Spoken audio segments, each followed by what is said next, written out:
The dog had been trying to kill someone for 3 weeks, not bite. Not warn. Kill. The third keeper to quit had left a note pinned to the kennel door before dawn, waited under a stone so it wouldn't blow away. Mr. Holt found it at 6:30 and brought it to the house without reading it. Which was either professional discretion or cowardice. And Lord Blackwood had stopped caring which. He read it at the breakfast table. That animal remembers what he was bred for. God help whoever forgets that. He set the note down beside his untouched coffee and looked out the window at the grey October morning. Somewhere past the kitchen garden and the stone wall and the row of copper beeches that his father had planted the year Richard was born, Caesar was awake. Richard knew this because Caesar was always awake before anyone else, and because the silence from that direction was a particular kind of silence, the kind that had weight to it. The kind that pressed against the windows. His father had loved that dog with a ferocity that had embarrassed everyone, including Richard, who had spent most of his adult life being embarrassed by ferocities of any kind. His father had been dead for 8 months. My lord. Holt appeared in the doorway with the expression of a man who had rehearsed what he was about to say and still didn't believe it would help. Jenkins has also given notice. As of this morning, there is no one on the estate who has not either.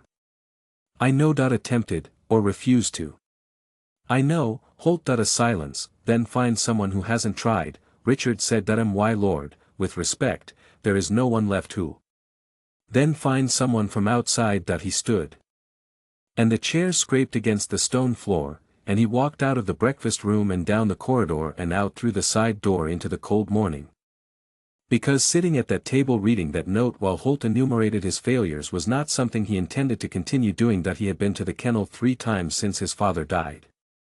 The first time, Caesar had gone still in the way that animals go still before they move very fast.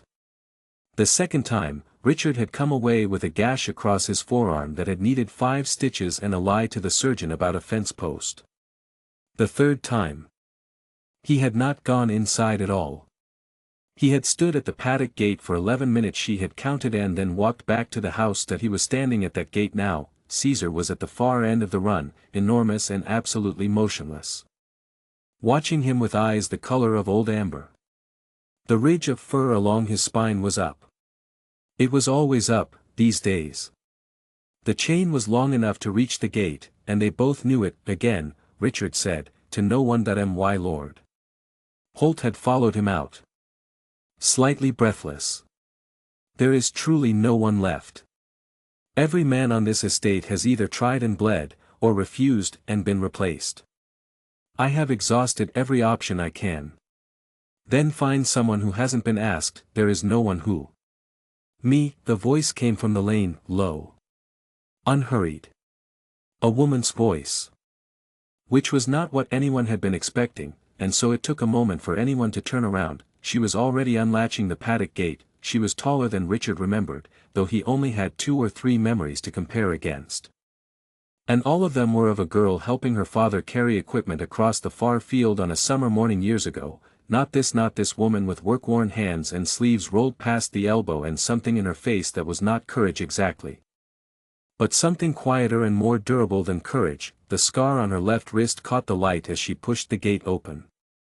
Old, silver-white at the edges. Miss Brennan.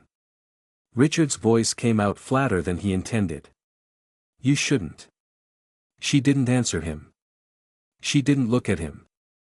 She was looking at Caesar, who had gone very still at the sound of the gate, and she walked into the paddock with the particular quality of movement that Richard associated with people who had grown up around large animals. No wasted motion, no performance of calm. Just a body that had learned to mean what it did. She knelt, not at a distance. Close. Close enough that Caesar's chain went slack between them. Every man watching forgot to breathe. Caesar's ears swiveled forward. The ridge of fur along his spine raised and rigid since the gate had opened began slowly to settle. You've been waiting, she said. Not to Richard. Not to Holt. To the dog. Her voice was the same temperature it had been when she had spoken from the lane, low, unhurried, as though she were commenting on the weather. As though she were saying something obvious that merely needed to be said aloud. That it was not a question. Caesar's head dropped 2 inches. His amber eyes were still fixed on her, but something behind them had shifted. Some tight and coiled thing that had been wound for months was, fractionally, beginning to loosen. That he knows her, Richard thought. And then, with something that arrived in his chest without permission and felt dangerously like hope. He remembers, that animal brought down a boar last autumn and didn't stop when 4 men pulled him off. Holt's voice was carefully controlled. My lord, she cannot possibly. She's already doing it, said Richard. Be quiet and watch. She came to the house that evening. Richard had half expected her not to, had half expected to find the paddock empty in the morning and a second note under a stone. More politely worded than the keeper's but conveying the same essential message. He had been wrong about enough things in the past 8 months that he had started keeping a mental inventory of his wrong predictions. The way a man losing at cards starts tracking his losses. She knocked at the side door, not the front, which told him she understood the architecture of her situation without needing to be told. He met her in the small parlor off the kitchen corridor. The one his mother had used for settling household accounts. Because it was the least formal room in the house and he didn't want her to feel she was being interviewed, she sat across from him and folded her hands in her lap and waited. He had looked for John Brennan's daughter in her face. He had found something else, not a resemblance so much as a continuity. On. Her father had had that same quality of stillness, the kind that wasn't absence but presence redirected inward. You'll want to know my terms, she said. That I will, he said. She held up 3 fingers. The gesture businesslike and without apology. First, you don't interfere with my methods. You don't instruct the remaining staff to interfere. Either. What I do with Caesar and how I do it is not subject to committee. He nodded. Second, you don't ask me for a timeline. Progress with a grieving animal doesn't obey calendars, and if you set me a deadline I can't meet. Well, both have wasted our time. He noted the word grieving and said nothing. Third, a brief pause, not hesitation, but the pause of someone who has decided to say something and is choosing the precise words. If this works, when this works, I want a written character reference. Not a personal favor. Not a letter of gratitude. A professional reference, from the Earl of Blackwood. Attesting to specific skills and the quality of work completed. I want it on estate letterhead, witnessed, and dated. Richard looked at her. In 8 months of inheriting his father's title and his father's debts and his father's apparently ungovernable dog. Almost no one had spoken to him this directly. He found he did not mind it. Agreed, he said. All 3. She nodded once, as though a transaction had been completed, and began to rise. Miss Brennan. She paused. Why did you come back? She was quiet for long enough that he thought she might not answer. Outside, from somewhere past the kitchen garden and the copper beeches, there was no sound at all. The particular weighted silence that he was coming to understand meant Caesar was watching something. Waiting to see what it would do. I heard he wasn't well, she said finally. Not your dog. She was nearly at the door when he noticed it bandaging on his right forearm, white against his sleeve. Poorly concealed by the cuff head button too high. Her gaze stopped on it for half a second and then moved away. She didn't say anything. But the look on her face, just briefly, before she turned. Not pity. Something more complicated than pity. The expression of someone who recognizes a particular kind of wound, because they have been in the room where that kind of wound happens. You went in yourself, she said. Still not looking at him. Yes, more than once. It wasn't a question either. 3 times, he said. She didn't answer. She opened the door, and the cold air came in from the corridor, and she left. He stayed in his mother's account-settling parlor for a few minutes after. Listening to the silence from the direction of the kennel, and thought. She called it grieving. She went in on the first day without being asked. She has a scar on her wrist that she doesn't explain. He thought. She has been here before, not in this parlor. Not in this conversation. I am the room where that kind of wound happens. The first day, she did nothing. This was, as far as Holt was concerned, a problem. He came to Richard at noon with the expression he reserved for news that he believed required immediate action and had not received it. She's been sitting in the kennel for 3 hours, my lord. She brought a Coaden old coat, not her own, and she's just sitting that I know," said Richard. "She hasn't attempted any training." "She hasn't." "I know, Holt, the coat appears to be a man's coat. Considerably too large for her. I don't know where she—" "Thank you, Holt." Holt withdrew, unconvinced. Richard waited until 1:30. When the angle of the October light shifted and the shadow of the copper beeches crossed the kitchen garden, and then he walked out to the paddock and stood at the fence, she was sitting with her back against the kennel wall, knees drawn up, the old coat brown wool, gone thin at the elbows. The kind of coat that had been washed so many times it had lost any smell, but the person who'd worn it last pulled around her shoulders. She hadn't put it on properly. She was wearing it the way you wear a coat when the coat is the point. Not the warmth. Caesar was at the far end of the run. That he was not, Richard noticed, at the very far end. He had moved, at some point in the 3 hours since morning, approximately 4 feet closer to where she was sitting. He was facing away from her. His ears, however, were oriented backwards.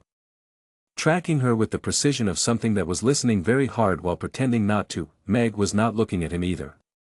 She had a small book open in her lap, her father's handwriting, Richard would learn later.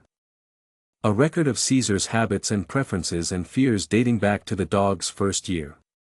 She was reading it with the focused attention of someone studying for an examination. She did not look up when Richard arrived at the fence. She did not look up for the rest of the afternoon that he stayed for an hour and a half. He told himself he was monitoring the situation, which was his responsibility as the dog's owner and the estate's primary concern. He stood at the fence with his hands in his pockets and watched a woman read a notebook and a dog pretend not to listen.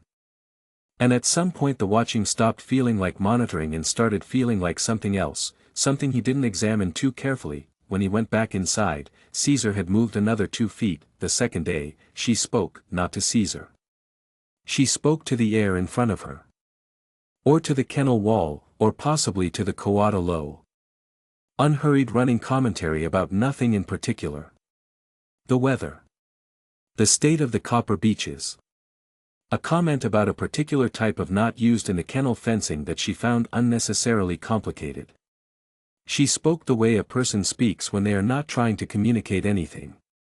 When speech is just the sound of a mind moving through the world, present but not demanding. Caesar moved to the middle of the run. Richard watched from the fence again. He was aware, in a distant and not entirely comfortable way, that this had ceased to be monitoring and had become something closer to waiting to see what would happen next, which was not a sensation he was accustomed to, having spent most of his life trying to arrange things so that he already knew. At one point Holt appeared at his shoulder. Began to say something about the northeast boundary fence requiring attention, and then seemed to notice something in Richard's face that made him stop mid-sentence and withdraw without finishing. By the end of the second day, Caesar was close enough to the kennel wall that if Meg had extended her arm fully, she might have reached him. She didn't extend her arm. The third day, she brought food not for training. She had explained this to Richard the previous evening in 4 sentences, what she was bringing, what kind it was, where it had come from, and the fact that she was not going to use it to coax Caesar toward her. She was simply going to eat her own lunch in the kennel and leave the rest where he could find it if he chose to. You're going to eat your lunch in the kennel. Richard had said that I eat somewhere every day, she had said. Today it happens to be there. He had not been able to identify a reasonable objection to this. That he was at the fence at noon. She was sitting in her usual place with a cloth-wrapped parcel beside her, eating an apple with the methodical focus of someone who takes eating seriously. Caesar was 2 feet away from her and was looking directly at her for the first time since she had arrived. She did not look back. She finished the apple. She set the cloth-wrapped parcel down in the space between them. Not pushed toward him, not offered, simply placed. The way you place a thing in a shared room, and went back to the notebook. Caesar looked at the parcel for a long time, then he looked at her. She turned a page. He ate the food. Richard became aware that he had been holding his breath for some portion of the last 4 minutes. He released it quietly, so as not to disturb anything. She's wasting time, said Holt, from somewhere behind him. My lord, the Viscount Harwell's man came again this morning about the boundary. Tell him he'll write. said Richard. He did not turn around. And Holt, he paused. She's not wasting time. Holt made a sound that was not quite agreement and not quite dissent. The sound of a man who has decided that some arguments are not worth having today. Richard stayed at the fence until the light went out on the 14th night. Caesar screamed that it was not a howl. Richard had heard dogs howl. Caesar had howled, in the first weeks. Long wavering sounds that traveled across the fields and made the kitchen staff look at their hands. This was different. It began somewhere below a howl, in a register that had no good word in English, a sound of pure and inconsolable loss that went on and on in the dark without resolution. Without arc, without the dignity of diminishment. It just continued. Richard lay in the dark and counted the minutes. The rest of the household had adopted, gradually, the small adjustments of people who live with an ongoing situation. Earplugs appeared, windows were closed at nightfall. Conversations were routed around the subject with the practiced care of people navigating a piece of furniture that had been in the way for so long they'd stopped seeing it. The sound had become, not accepted, but absorbed part of the texture of the house. Like the draft in the east corridor or the third step that creaked, Richard had never been able to absorb it. That he was sitting up in bed, listening. When he heard the kennel door, the scrape of its familiar iron-dragging gonstone that he had heard 100 times when his father had gone out late, and then footsteps on the gravel path, quick and purposeful. And then silence. That he got up. She hadn't lit a lamp. That he could see that from the paddock gate. The kennel windows dark, no line of light under the door. Nothing to see by except the thin overcast moonlight that turned everything to shades of pewter and shadow. He had brought a lantern from the house and then stopped himself from bringing it in. He stood at the gate instead, inside the kennel. Caesar was still screaming. Richard's hand found the gate latch and stopped. This Wash knew, in whatever part of him had been watching her for 3 days from this fence. This was the thing she had come for. This was not a crisis requiring intervention. He made himself understand that. Which took longer than it should have, because the sound coming through the kennel walls was the kind of sound that made every instinct say go in, do something. Stop it. That he stayed at the gate. That he counted. The screaming went on for 40 minutes. He knew because he looked at his watch by moonlight at intervals.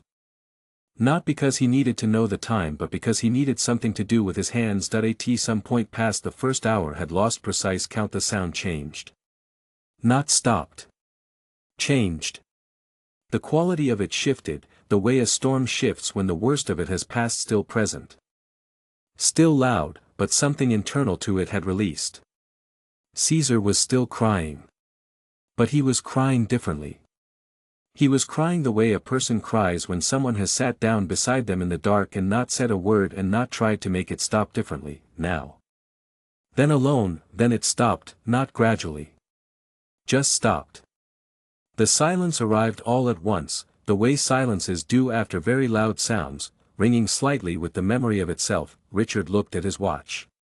It was 20 minutes past 2. He waited. At 2:30, the kennel door opened.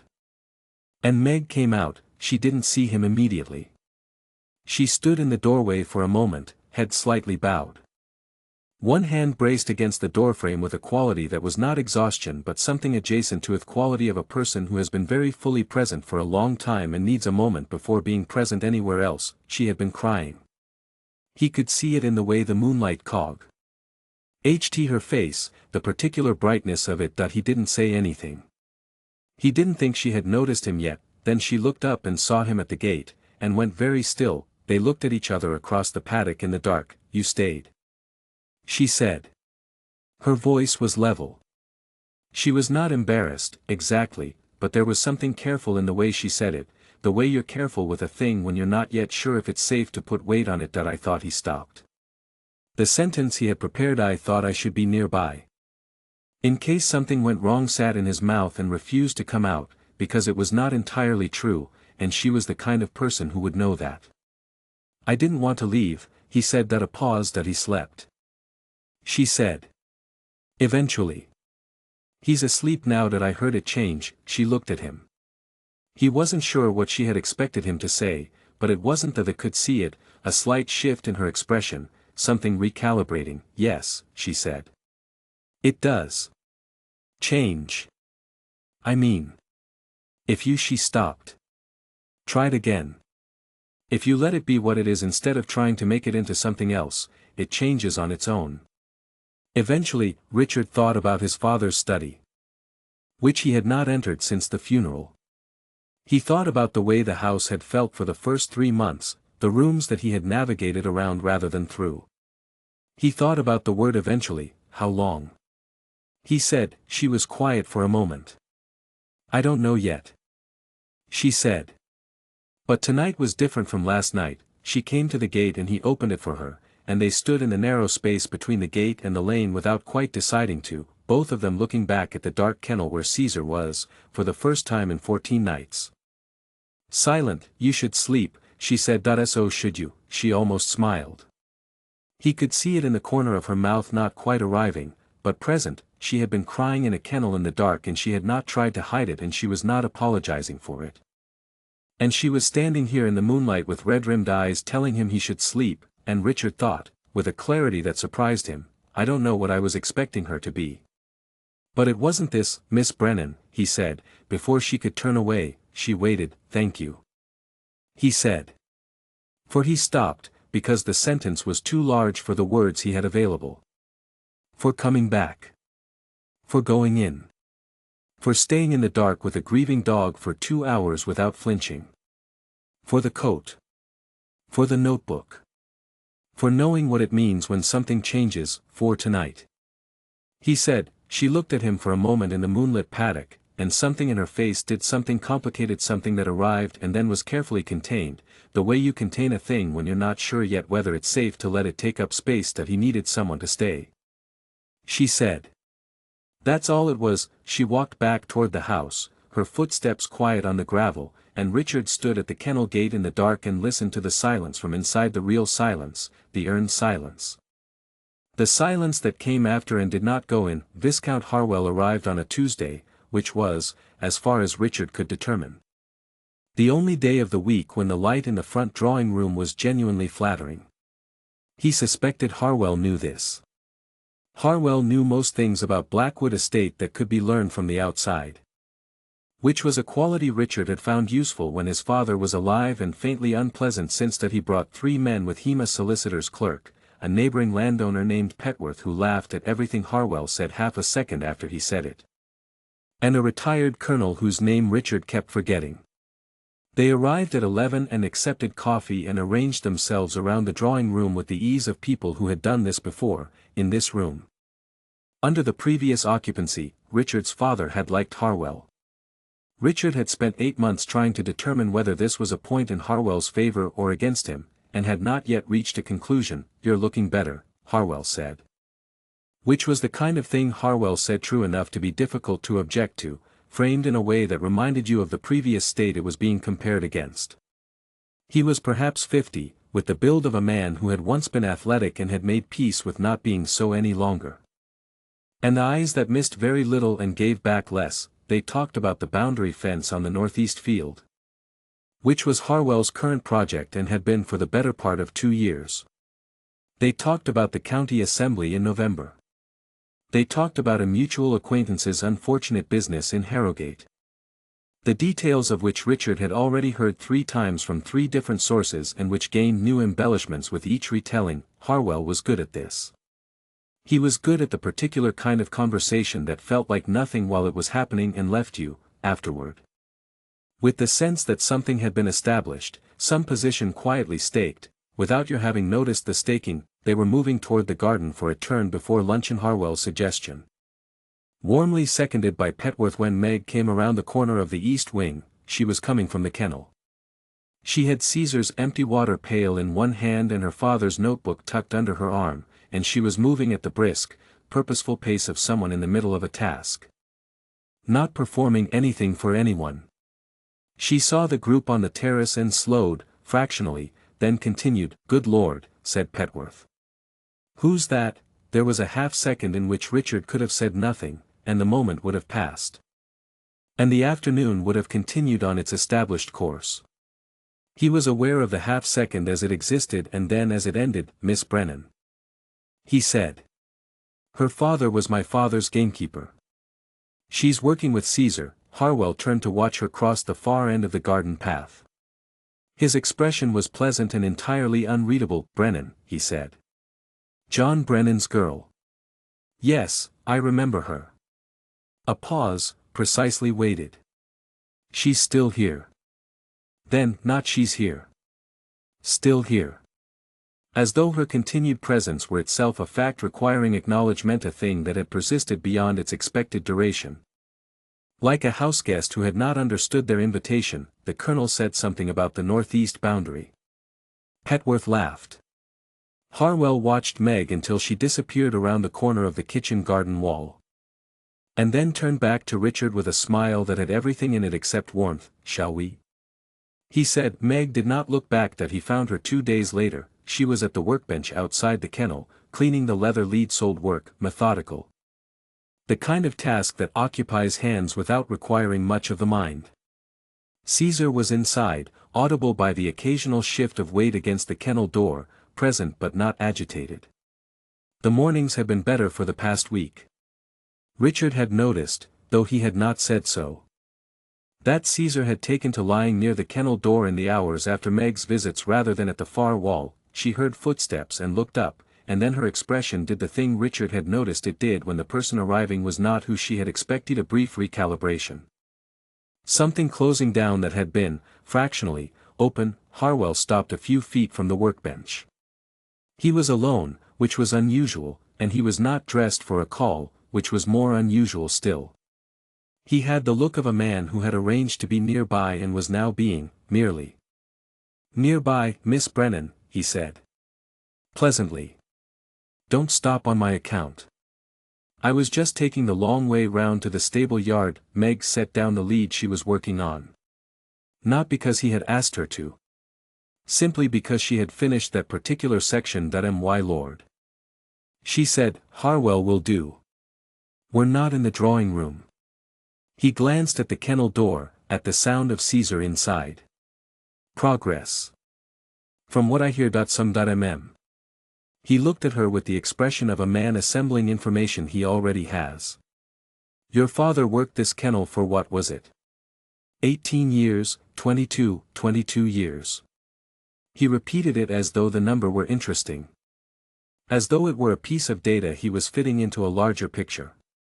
"And the estate provided him a cottage, and a wage, and what else?" "Some arrangement about the dog breeding." Meg said nothing, "and then of course he became ill," Harwell continued. In the tone of a man discussing something regrettable and distant. "And the position was restructured. As these things are. Estates change hands, priorities shift." A small pause. "He died, what, 3 years ago. 2 years and 4 months, something moved behind Harwell's eyes. Not guilt. Not discomfort, something more like a man noting the precision of an answer and filing it away. "You've been elsewhere since then." "Yes, and now you're back." He looked at her steadily. "Working the same kennel your father worked. Under a new Earl who has." Another small pause. "This one doing more work than the ones before it. Considerably less experience of the estate than his father had." He said it mildly, as though it were a simple observation. The kind a reasonable person would make. One hopes his judgment in other areas is more seasoned. The morning was quiet. From inside the kennel, Caesar made a low sound. Not distress, just presence. The sound of an animal shifting weight and settling again. Meg picked up the next lead and began working the leather. "I wonder," Harwell said, watching her hands. "If you've considered your situation clearly. Your father gave this estate 22 years. He let that sit for a moment. The estate gave him a cottage he no longer has and a wage that ended when his employment did. And here you are." The pleasantness in his voice was still there, unchanged.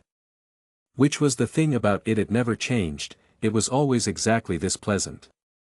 Which meant pleasantness carried no information. Doing the same work. For a man who didn't know your name 3 weeks ago. Meg's hands continued their work. The strap of leather moved through the cleaning cloth with the same pressure, the same pace. "I don't think he's a bad man," Harwell said. "I want to be clear about that.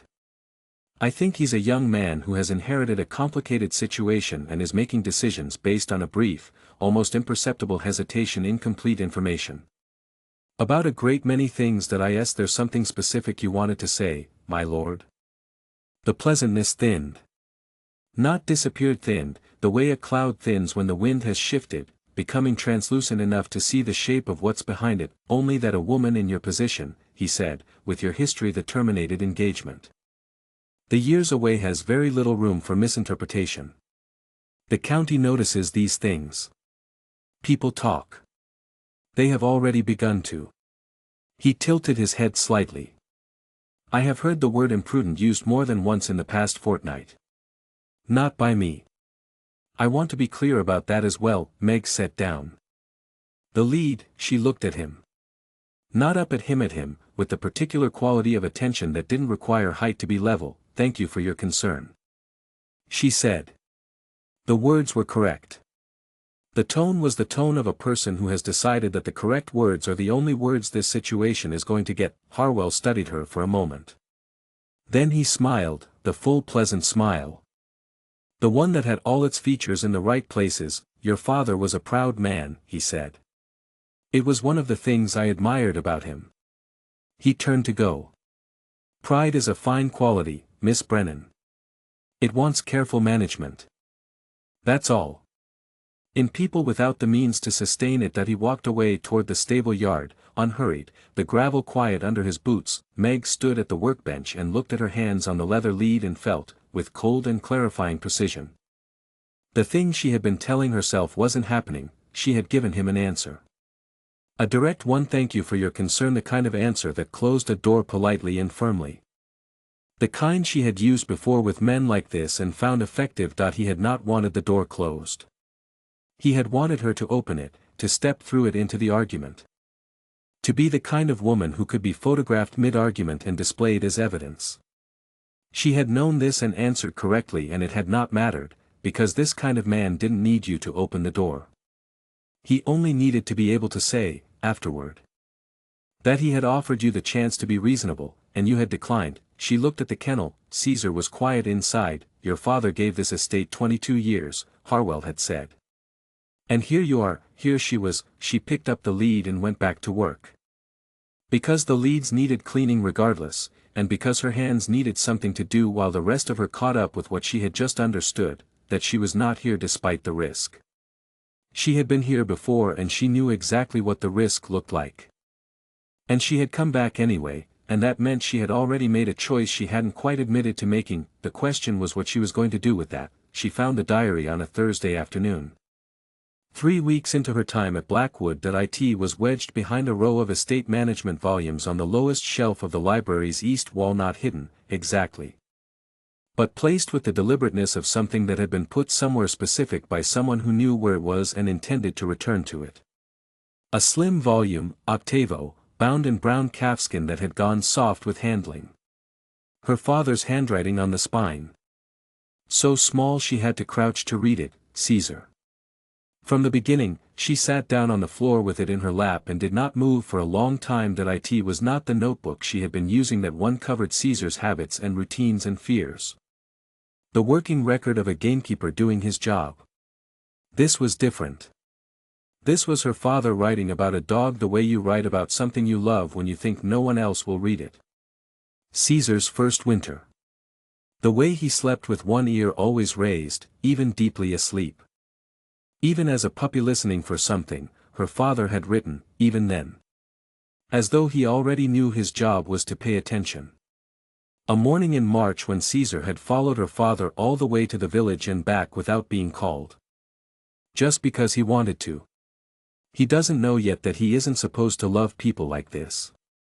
I haven't the heart to tell him. She was still sitting on the floor when she heard the door. Richard stopped in the entrance of the library and took in the scene. Meg on the floor, the open book.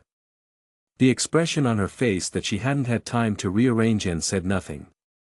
He came into the room and crouched beside her and looked at the cover of the volume in her lap. I didn't know had left anything like this, he said. Neither did I. He sat down. Not in a chair on the floor beside her. With the unself-consciousness of a man who had decided that the floor was the correct place to be and was not going to apologize for it. He looked at the open page. She didn't close it. they read in silence for a while. Outside. The late afternoon light moved across the library windows in long slow bars, the kind of light that only happens in October, low and amber and ruthlessly honest about everything it touches. That why father came here every evening. Richard said. The last 2 years. I didn't know why. I thought it was the library always read at night. But the books on this shelf haven't been moved. He paused. He was sitting on the floor reading about his dog. Meg said nothing. She turned a page. That I used to think, Richard said, more slowly. That he didn't, that he wasn't a man who. He stopped. Started again. He was correct about everything. Every decision, every piece of estate management, every social obligation. He was, by any measure, an excellent Earl. A pause. I spent a great deal of time trying to determine what was wrong with me, that I found this insufficient. The fire in the library grate had burned down to coals. The light outside was going. Meg turned another page and then stopped. Looking at something her father had written, and Richard waited without asking. That he never told me about this notebook, she said. He told me everything about Caesar. Every habit, every preference, every difficulty. He taught me everything he knew. She touched the edge of the page. Not the writing, the margin. But not this. Why do you think he didn't? She was quiet for long enough that he thought she might not answer. Because this part wasn't about the work. She said. This was his. He was very careful about what was his. Richard looked at her profile and the colithe straight line of her nose, the set of her jaw, the quality of stillness she carried that was not detachment but its opposite. A fullness of presence so complete it didn't need to announce itself. You've been careful about that too, he said. What's yours? She looked at him. Not sharply but directly, the way she looked at Caesar when she was trying to determine what was actually happening behind the behavior. I've had to be. She said that I know. He said it simply, without apology or elaboration. The way you say something when you mean it straightforwardly and have decided that straightforward is the right register. I know you have. I wanted to say. He stopped. The sentence he had prepared in the various versions of this conversation he had conducted in his own head over the past 2 weeks. I did not survive contact with the actual room, the actual firelight, the actual woman sitting on the floor of his library holding his father's private thoughts about a dog they had both loved. That I cannot keep pretending, he said. That I asked you here only for Caesar. The coal in the grate settled with a soft sound. Outside, the last of the October light left the windows. Meg did not move. He could see her breathing, a slight change in the quality of her stillness. Something adjusting. That I know what this looks like from the outside, he said. I know what Harwell has been saying. I know what the county will make of it, and I know. A brief pause. I know what happened 3 years ago. Not the details. But I know you left, and I know it wasn't your choice to leave. And I know that what I'm saying now must sound. Don't, she said. Quietly. Don't tell me what it sounds like. That he stopped. She looked at him. Something in her face was doing something complicated, arriving and being contained and arriving again. The way a tide works when the wind is against it. Why father worked this estate for 22 years, she said. He was good at his work and he was honest and he was the best man I've known. And when he became ill. And when it was no longer convenient for him to be here, she stopped. The previous Lord Blackwood told him to his face that his position was safe. And then allowed Harwell to restructure it out of existence. And then her voice was level. It was the most frightening kind of level. The kind that is held in place by considerable force. And then my father died, and I left. And I have spent 2 years telling myself that the reason I am careful about what is mine is that I am sensible. Not that I am afraid. The fire gave off its last light. Richard said nothing. This Wash understood. Clearly not the moment for saying something. This was the moment for being present in the specific way that Meg had taught Caesar and Caesar had, slowly, taught him, not filling the space, not fixing the silence. Letting the thing be what it was so it could change on its own. That he sat with her on the library floor in the dark and did not speak. After a long while, she said, I came back because Caesar needed someone. That part is true that I know, that was the only reason I came back. A pause, was it? He said. The silence that followed was different from the silences before it. Fuller. More inhabited. That I don't know, she said. And then, more quietly, I don't know yet. That he reached out slowly. The way you reach towards something that has the right to flinch, and touched the back of her hand where it rested on the open diary. Not taking it. Just there. May I, he said. Not a question about the hand. A question about the larger thing. The thing the hand was standing in for. She looked at his hand on hers for a long moment, then she turned her hand over. The demonstration had been Richard's idea, which he had understood was a mistake approximately 4 hours after agreeing to it. And had been unable to undo. Harwell had suggested it at the county assembly in November casually, warmly, in the middle of a conversation about the autumn shooting, and attended by 6 people whose opinions Richard was required to care about. A small gathering. Nothing formal.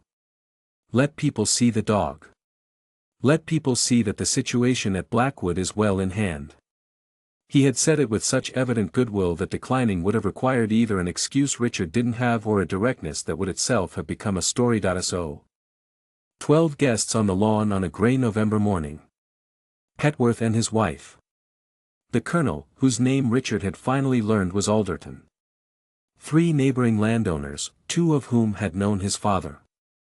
Lady Ashmore, who was 81 and had opinions about everything and expressed them without warning. Harwell, who had arrived first, and Meg, who had said, when Richard told her, all right. And nothing else that he had tried, the evening before. To tell her she didn't have to do it this way, that they could find another arrangement, another approach, something that didn't require her to perform competence for an audience that had already decided what they were looking at. She had listened to all of it and then said, I've been doing this work for 3 weeks. If it's worth doing, it's worth showing. And that had been the end of the conversation. Caesar had been moved to the paddock at 8:30. He had been calm that morning, calmer than Richard had seen him in months. She had eaten his breakfast. He had tolerated the change in location with what approached equanimity. He had allowed Meg to check his feet and his coat with the air of an animal that has, slowly, made a decision about a person and is now acting on it. By 10 o'clock, when the guests began arriving. He was different, not aggressive. Not dangerous, not yet. But something in him had changed in the past 2 hours. A tightness in the shoulders, a hypervigilance in the ears. The recurring gesture of shaking his head that Meg had told Richard meant something is wrong and I can't locate it. She was in the kennel with him when Richard came to find her at 9:30, and she looked up when he entered and said, immediately, something's wrong. What kind of wrong? I don't know. He was fine at 8:30. She was running her hands along Caesar's sides, not soothing, assessing. His water. Who filled his water this morning? Holt, I'd assume. Can you find out? He found out. Holt had filled the water at 7. The boy who cleaned the kennel had refilled it at Ninny, a new boy, brought in last month. Whose connection to Harwell's estate Richard would not establish until several days later. The water smelled of nothing. Caesar had drunk from it. There was no time to do anything with this information except carry it, and know it, and watch, from where Meg stood in the paddock. She could see all 12 of them arranged along the fence, the women with their coats buttoned against the November cold, the men with the particular stance of people who have come to observe something and intend to observe it correctly. Harwell was at the center of the fence line, between Petworth and Lady Ashmore, and he was watching Caesar with an expression of polite concern that had been on his face since he arrived and had not changed by a single degree. Caesar was at the far end of the paddock that he was managing. That was the honest word for it, was managing. Moment by moment, with the effortful deliberateness of an animal that was fighting something in its own blood and using every resource it had to remain present. His eyes kept going to the fence. He kept shaking his head. She talked to him. Low, continuous. The running commentary of presence that she had been building with him for 3 weeks. I'm here. I know. I know something is wrong. I'm here. For 20 minutes, it worked. Then Lady Ashmore's carriage horse, tied to the post at the far end of the lawn. shied at something and hit its traces with a sound like a gunshot, and Caesar moved, not toward Meg. Toward the fence, toward the noise, toward the gathered people, toward the source of the wrongness that had been building in him for 2 hours. The thing in his blood that had been wound tight since 9 o'clock and had now found its direction, that he was on the chain. He hit its length before he reached the fence, and the jerk of it brought him up short and swung him sideways. And in the half-second of that swing Meg was already moving between Caesar and the fence, her back to the guests, her hands up and her voice dropping into the register she used for his worst nights. Low and continuous and absolutely without panic that he hit her with his shoulder, not a bite. His shoulder, the full weight of him redirecting at the last moment, and she went down on one knee in the mud and stayed there, hand still up, voice still going, and he stood over her, chest heaving. For a moment that lasted considerably longer than it was, then his head dropped. 2 inches. The heave of his chest slowed, she put one hand on his side and kept talking, from the fence. Someone said something in a low voice. She couldn't hear the words. She didn't need to, she heard Harwell's voice quite clearly, well. Pleasantly. I think that settles the question. She stood up. Her knee was wet and her hands were shaking. Which she addressed by pressing them flat against Caesar's side until they stopped. Caesar's head was low, his ears folded. Everything about him radiating the particular misery of an animal that has done something wrong and knows it and doesn't understand why it happened. Someone did something to your water, she thought. This wasn't you, she didn't say it. She had no proof, not yet. And saying it without proof in front of 12 witnesses was the thing Harwell would most enjoy. Is she hurt? That was Lady Ashmore, crisp and carrying. That I don't believe so, said Petworth, uncertainly. Then why is no one going in, my lord?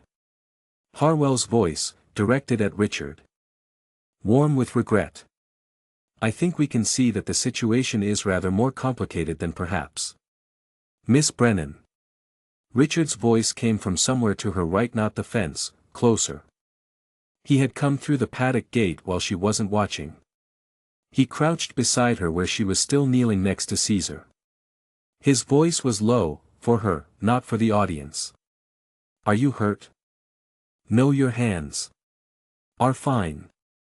I'm fine. She looked at him. He was close enough that she could see the expression on his face with precision, not alarm. Not the social calculation she might have expected from a man with 12 observers and a political situation unraveling. Something simpler and more immediate than that. He was looking at her the way you look at a person you are genuinely relieved is not badly hurt. She was not, at this moment.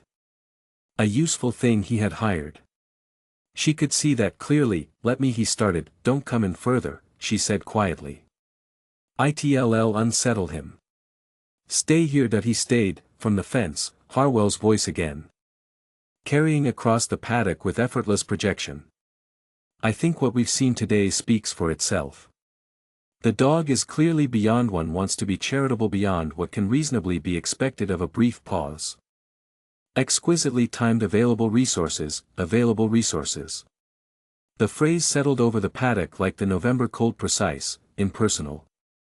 And exactly calibrated to encompass both Caesar and the woman kneeling beside him in one dismissal. Lady Ashmore made a sound that might have been disapproval, directed at no one in particular. Meg stood up.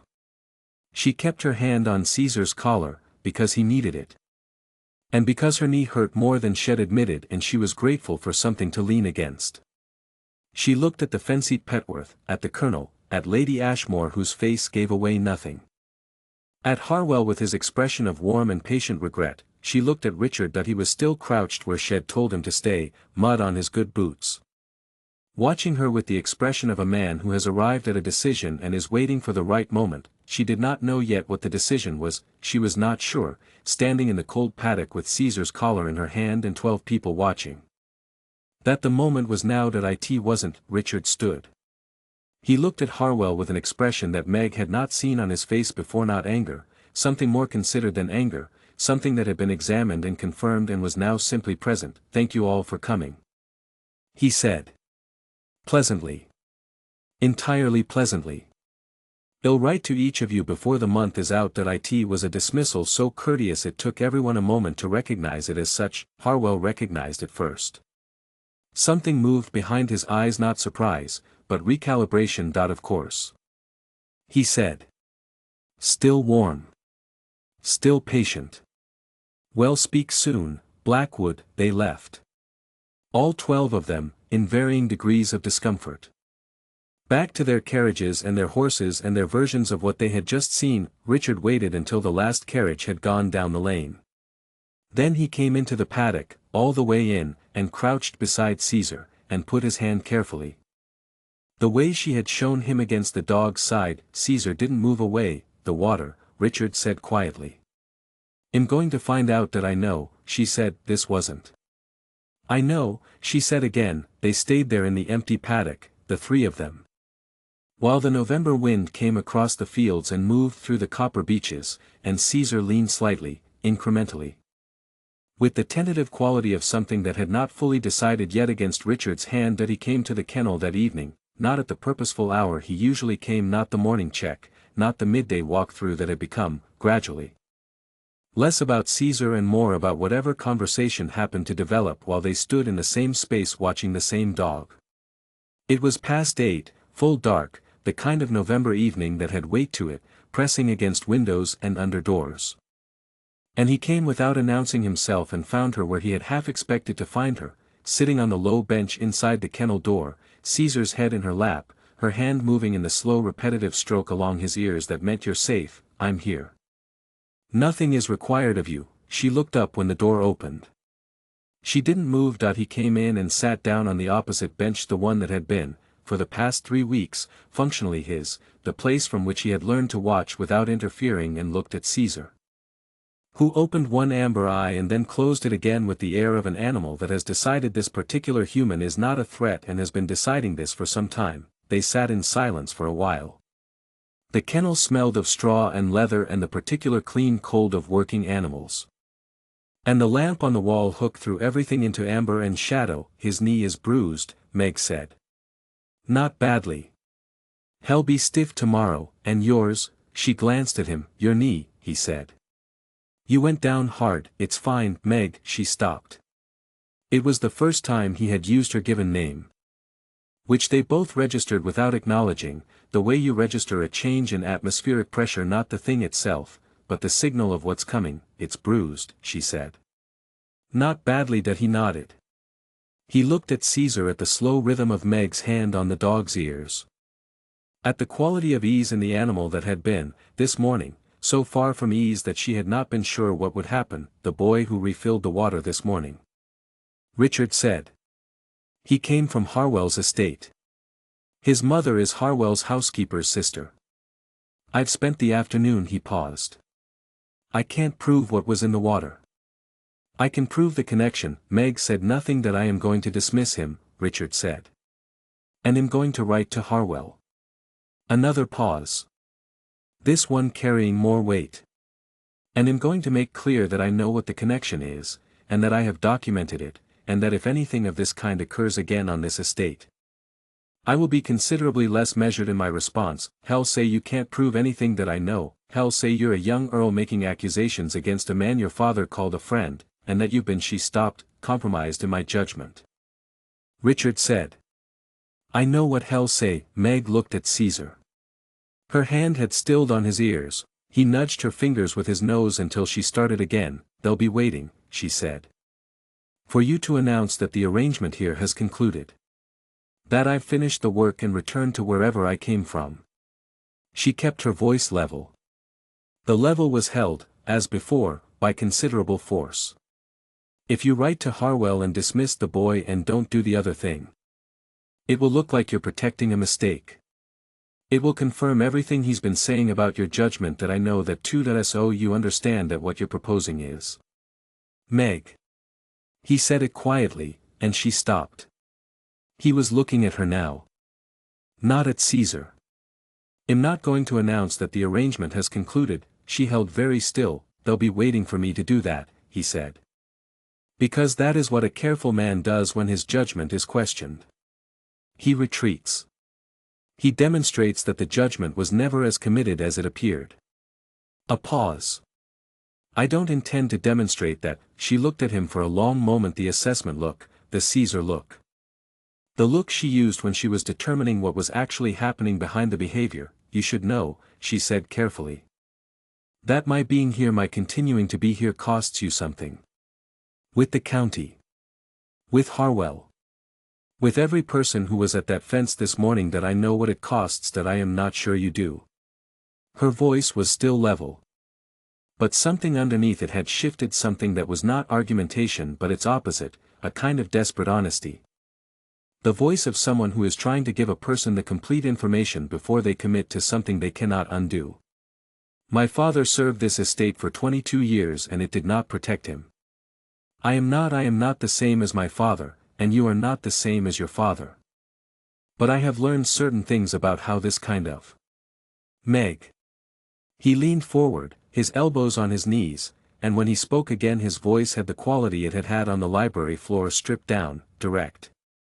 The voice of a man who has decided that the prepared sentences are not going to be adequate and has let them go. I know what happened to your father. I know that my father promised him something and then allowed Harwell to take it back. And I know that your father died a year after losing a position he'd held for 22 years. And I know that you left this place because there was nothing left here that hadn't been. He stopped. Steadied. I cannot fix that. I cannot undo it. What I can tell you is that I am not going to do the same thing. The lamp on the wall hook made its small sounds. Caesar breathed. How do you know? She said. Not a challenge. A genuine question, asked with the quiet precision of someone who has been given false assurances before and is trying to determine whether this one is different. That I don't. He said. Not the way you mean. I can't offer you certainty. He looked at her steadily. I can tell you that I am not asking you to trust me. I'm asking you to let me demonstrate whether I'm trustworthy, which is a different thing, and takes longer. And requires you to stay long enough to see it. The silence that followed was the long kind. Not empty, inhabited, the way the silences between them had become inhabited, carrying the weight of what was in the room. Caesar's ear twitched. Meg's hand moved. Hell come at you again. She said finally. Harwell. Whatever he did to the water was a first move, not a last one. Yes, and hell use me to do it, hell try. She looked at him at the expression on his face that was, she was coming to understand. The expression of a man who has arrived somewhere and intends to remain there. Not performance. Not position. Simply, decided. She thought about her father's private notebook. Wedged behind the estate volumes.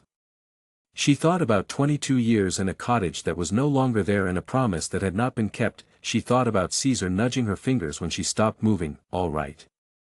She said that it was not an answer to any single question. He seemed to understand this. All right, he said. She found the document 4 days later.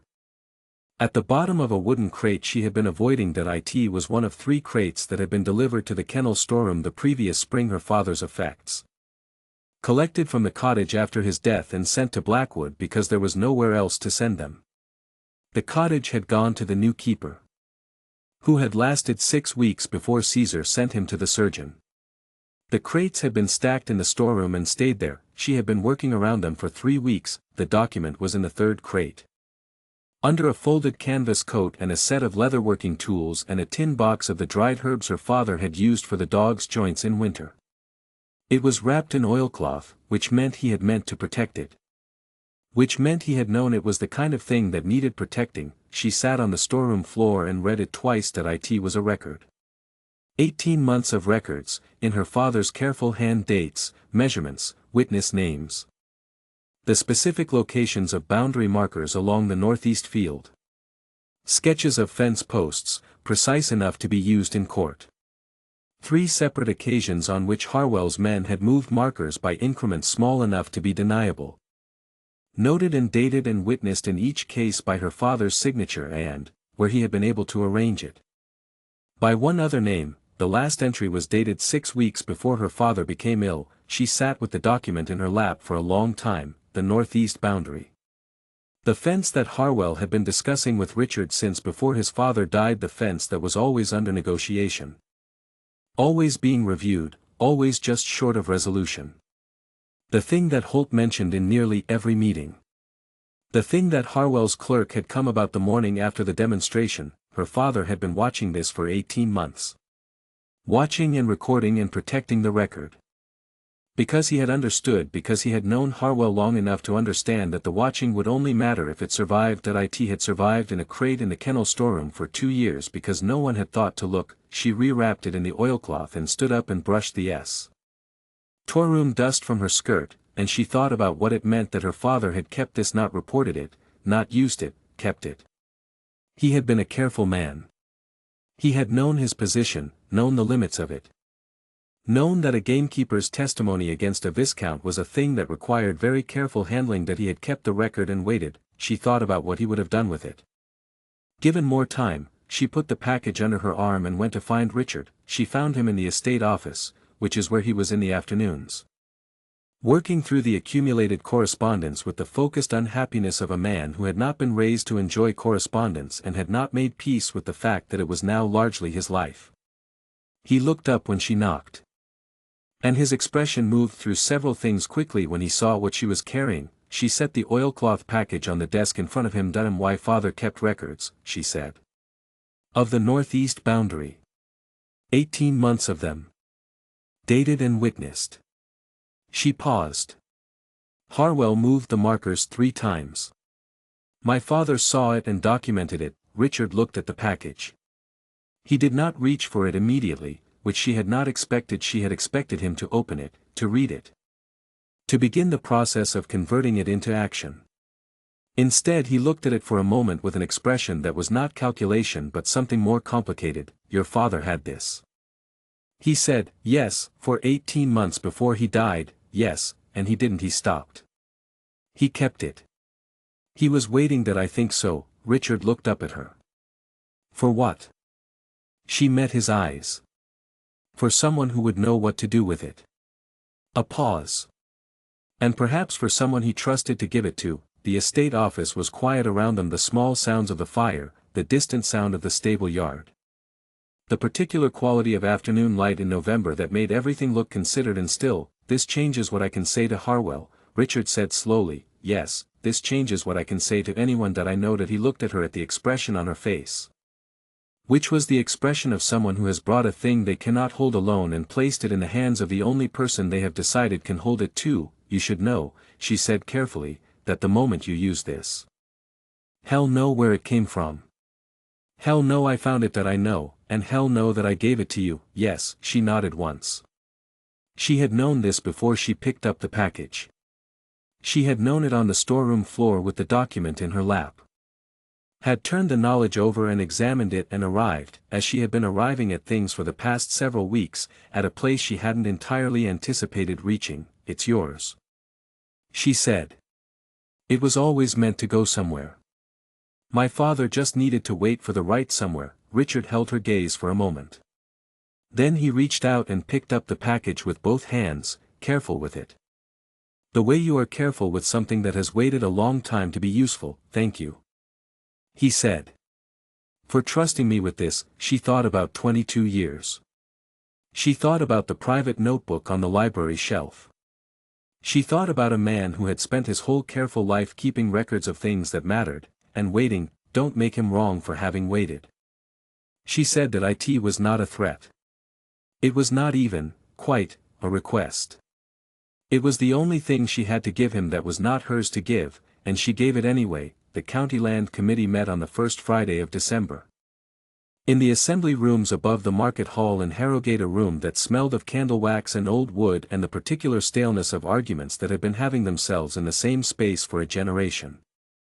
Richard had been attending these meetings since October. When he had understood that not attending was itself a kind of statement, and that the statement it made was the wrong one, that he had brought the oilcloth package. He had not told Meg he was bringing it today. He had not told anyone. He had spent 4 days reading his father's correspondence. Reading the survey documents, reading John Brennan's careful dated records, and he had written 3 letters and received 2 replies and consulted a solicitor in York who had looked at the boundary records and said, "With the measured neutrality of a man delivering news he has been paid to deliver accurately, these are sufficient. If you choose to act on them." He sat at the long table and listened to the opening business and waited. Harwell arrived 12 minutes late. Which was not unusual. Harwell's 12 minutes were a form of communication, a way of arranging the room before he entered it. He took his seat with the ease of a man in his own house, nodded at Richard with the warm regret that had been on his face since the demonstration, and accepted coffee from the clerk. The boundary question came up 40 minutes in, under matters arising that it was Petworth who introduced it, which Richard noted. Not Harwell. Petworth, who laughed at everything Harwell said half a second after Harwell said it. Which meant Petworth was the introduction and Harwell was the argument. "The northeast boundary of Blackwood Estate," Petworth said, with the air of a man reading from notes he has been given. "It's been under informal discussion for some time. Given recent events it seems appropriate to bring it to the table formally." He looked at Richard with the expression of a man who has been told to look sympathetic. "No one wants to add to why. Our difficulties, Blackwood. But these things don't resolve themselves. No, Richard said. They don't. The survey from 1809 Petworth began. Is superseded, Richard said, by the boundary records maintained by my father's gamekeeper from the spring of 1813 through the autumn of 1814. He set the oilcloth package on the table and unwrapped it, which took a moment. And the room was quiet while he did it. 18 months of documented observations. Dated. Witnessed. Specific to within 3 feet at each contested point. He set the records on the table and looked at Harwell. 3 incidents of marker displacement. Recorded on the dates of the 14th of April, the 2nd of July, and the 19th of September, 1813. Each recorded with the location, the direction of displacement. And the names of the men observed making the displacement. The room was very still. Harwell looked at the records. His expression had not changed. This was the thing about Harwell that Richard had spent 8 months finding merely unpleasant and had in the past 2 weeks come to understand as something more purposeful. The expression never changed because changing it would be giving something away, and Harwell did not give things away. John Brennan's records, Harwell said. Pleasantly, yes, produced by a brief, warm pause. Miss Brennan, found by Miss Brennan. Richard said. In her father's effects, which were stored on this estate after his death. The records themselves were kept by John Brennan, signed by John Brennan, and witnessed on 2 of the 3 occasions by Thomas Greer, who was at that time employed as underkeeper and is currently employed at Alderton Hall. Colonel Alderton, I believe you know Greer. Alderton, who had been listening with the focused attention of a man who has been waiting to understand what kind of room he was in, said. I do. A pause. Reliable man, Richard agreed. Harwell looked at the records on the table. Something behind his eyes was moving. Not panic, nothing so readable as panic, but the quality of very rapid calculation. The specific motion of a mind that has encountered an obstacle it did not expect and is already routing around it. These records, Harwell said, were produced at a convenient moment. One might observe that their emergence weeks after the young lady in question arrived at Blackwood. Following a failed demonstration of My lord. Richard's voice was still level. Still pleasant. He had decided, somewhere in the 4 days of reading and writing and consulting, that pleasant was the right register.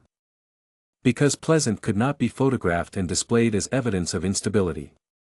Before you finish that sentence, I'd like to point out that the records are dated 1813 and 1814. Which is 3 years before Miss Brennan returned to this estate. The paper can be examined by any qualified party. The ink can be examined. The handwriting can be compared against any number of letters and documents in the Blackwood Estate archive from the same period. He paused. I have already arranged for this comparison to be made. Harwell was quiet for a moment. Furthermore, Richard said, I believe you are familiar with the Enclosure Act provisions relating to deliberate boundary displacement. And with the civil penalties associated with documented cases. I've consulted with a solicitor in York. He found the provisions quite clear. The room had the quality of a room in which a number of people are deciding simultaneously what they think about what they have just witnessed. Petworth was okaying at his coffee. Alderton had a small, contained expression that might, in a different register, have been called satisfied. Two of the neighboring landowners were looking at the records on the table with the attention of men recalculating something. Lady Ashmore, who had not been expected to attend and had attended anyway, said from the end of the table, sensible of the gamekeeper to write it down. No one responded to this, which was not the same as no one agreeing. Harwell looked at Richard with the pleasant expression, the one that had everything in it except warmth, and Richard looked back at him with the expression he had been practicing in the mirror of his father's study for 4 days, the expression that said, I have examined this position from every direction and I am still in it. That I think, Harwell said, after a moment, that this will require further review. Of course, Richard said. I'll make the full records available to any reviewing party at any time. He began to gather the documents, not quickly, with the deliberateness of a man handling something valuable. Is there any other matter on the boundary question before we move on? There was not. The meeting concluded at 12:30. Richard was at the door when Harwell spoke again. Blackwood. Still pleasant. Still warm.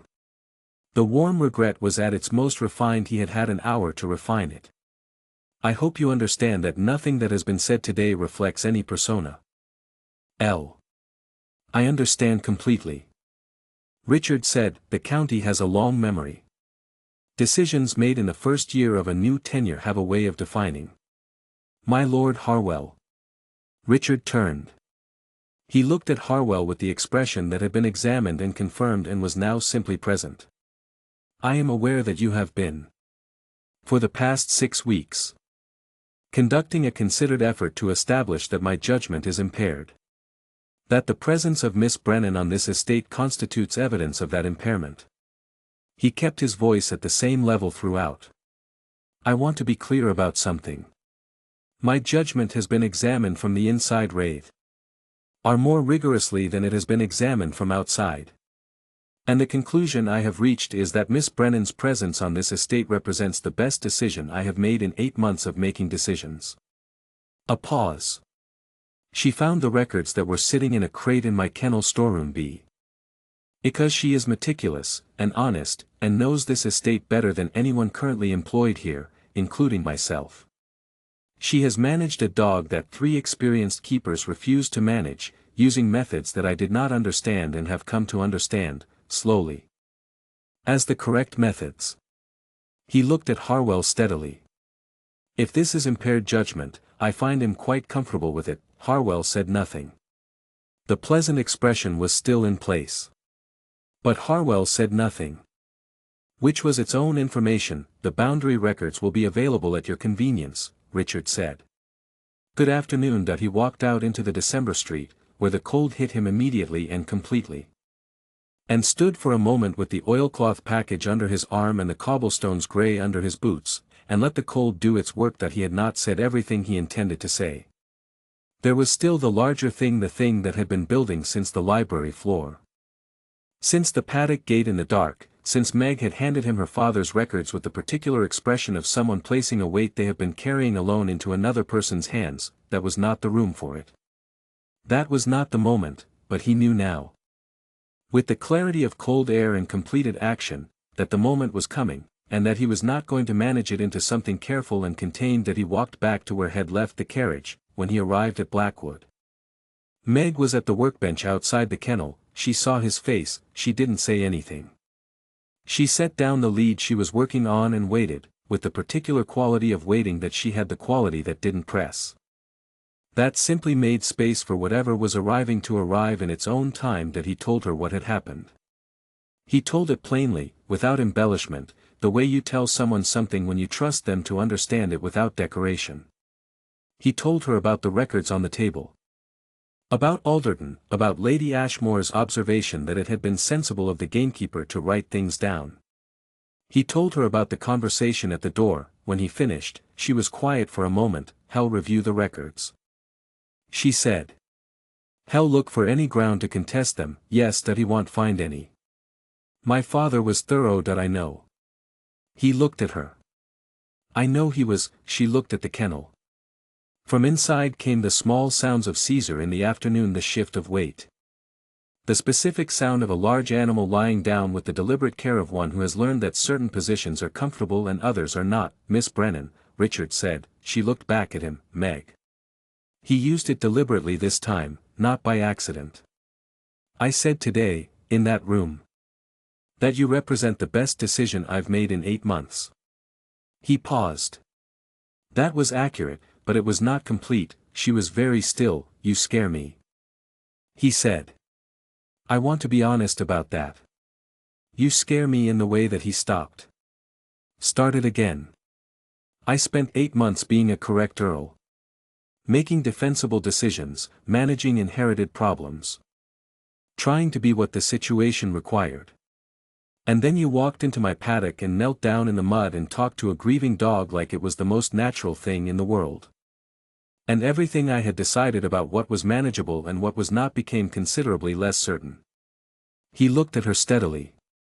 With the expression that had been examined and confirmed. You scare me into wanting things I had decided were not available. And I find I am no longer interested in deciding that. The December light was low and flat and merciless, and it fell on Meg's face with the honesty that late-year light has. And what he saw there was not the contained expression, not the careful thing, it was the thing underneath the careful thing, arrived and present and no longer quite manageable. That I told you in the library, she said slowly. That I didn't know yet, that I remembered, that I know now. She said it simply. With the directness of a woman who has looked at a thing from every angle and arrived at a conclusion and is stating the conclusion. Which is all there is to do once you have arrived at it. I have known for some time. I was waiting to be certain I wasn't. She stopped. I was waiting to be certain it was the thing itself and not the wanting of the thing, and, it's the thing itself. She said. The cold moved between them and around them and did nothing to the temperature of the space between them. He reached out slowly. As always, the way you reach towards something that has the right to step back, and she did not step back. 2 days later, in the afternoon. Caesar met Richard properly for the first time. Meg was not in the kennel when it happened. She had gone to the storeroom to return the cleaned leads to their hooks. And Richard had come to find her and found instead the kennel door ajar and Caesar inside and himself with a decision to make about whether to wait in the yard or go in. He went in. He did not go in the way he had gone in before, not the 3 times before Meg arrived. With the intent to establish something, to accomplish something, to demonstrate to himself or to Caesar or to the estate at large that the dog could be managed. He went in the way Meg went in. He left the intent at the door, as much as a person can. And he went in with nothing prepared. Caesar was at the far end of the kennel, lying down. His great head resting on his forepaws. He raised it when the door opened. His ears came forward. He did not stand. He did not show his teeth. He watched. Richard came in and found the low bench and sat down on it and put his hands on his knees and looked at the middle distance, not at Caesar. Not away from him, the thing Meg had shown him, the particular quality of attention that is present without demanding. It had taken him 2 weeks to understand what she was doing with her eyes when she did this. And another week to be able to do it himself without it feeling like performance. Now he sat, and the kennel was quiet around him, and the December light came in gray and even through the high window. And he waited without knowing what he was waiting for. Caesar watched him for a long time, then he stood up. Richard kept his breathing even. He kept his hands on his knees. He kept his eyes at the middle distance. Caesar walked across the kennel floor with the unhurried, considered gait of an animal that has made a decision and is acting on it. He stopped 2 feet away. He lowered his nose and read Richard's hands, his boots, the wool of his coat, the accumulated information of a person, not a threat, not a source of food. Not a command in a human body. Something else. Something that had been coming into the kennel every day for 5 weeks and leaving again, and had been, in that time, slowly becoming familiar. His nose reached Richard's chest. His head tilted slightly. Richard did not move. Caesar pressed his muzzle, slowly, against Richard's sternum, and exhaled. That it was the same gesture. Richard recognized it with a clarity that arrived before thought. In the body first and then in the mind it was the same gesture he had watched Meg receive, that first afternoon, the gesture Caesar had been withholding since August, the gesture that said, "I know you're here. I've decided you're here. I've decided that's all right." That he brought his hand up. Slowly. The way Meg had shown him, from below, no sudden approach, and laid it against the side of Caesar's great head. Caesar leaned into it, fractionally. With the quality of an animal doing something it has been deciding whether to do for a long time and has finally decided, Richard sat very still and let his hand be where it was and did not try to make the moment into anything other than what it was. He heard the storeroom door. And Meg's footsteps on the path, and then the kennel door opening and her going still in the doorway. He didn't look up. He didn't want to move. She didn't come in. He could hear her not coming in the quality of presence at the threshold, watching. After a while, Caesar lifted his head. He looked at Meg in the doorway. He looked at Richard. He turned, with the same unhurried deliberateness, and walked back to his place at the far wall and lay down. Richard let out a breath. He stood up, carefully, and came to the door, and Meg stepped back to let him out. And they stood together in the kennel doorway while Caesar arranged himself with his head on his forepaws and his eyes, amber and old and specific, resting on both of them in the gray December afternoon. He recognized you. She said that. I think so. Not the title. Not the estate. She was looking at Caesar, her voice quiet and considered. The voice she used when she was saying something that had been thought through. He recognized that you stayed. That you kept coming back. A pause. He's been waiting for someone to do that. Richard looked at Caesar at the ears, both of them forward, the ridge of spine fur flat and still. The quality of ease in the large body that had been, 5 weeks ago, incapable of ease. He thought about his father, coming to the library every evening to sit on the floor and read about his dog. He thought about John Brennan. Writing down in a private notebook things he had not been able to say to anyone. He thought about Meg, sitting in the dark for 2 hours while Caesar used up his grief. He thought about the word waiting, and everything it had turned out to contain. That I should have come sooner. He said, "You came when you could." She glanced at him. That's all any of it was. Coming when you could. Staying when you were able. The corner of her mouth did the thing it sometimes did, not quite a smile, but present. He's not keeping score. No.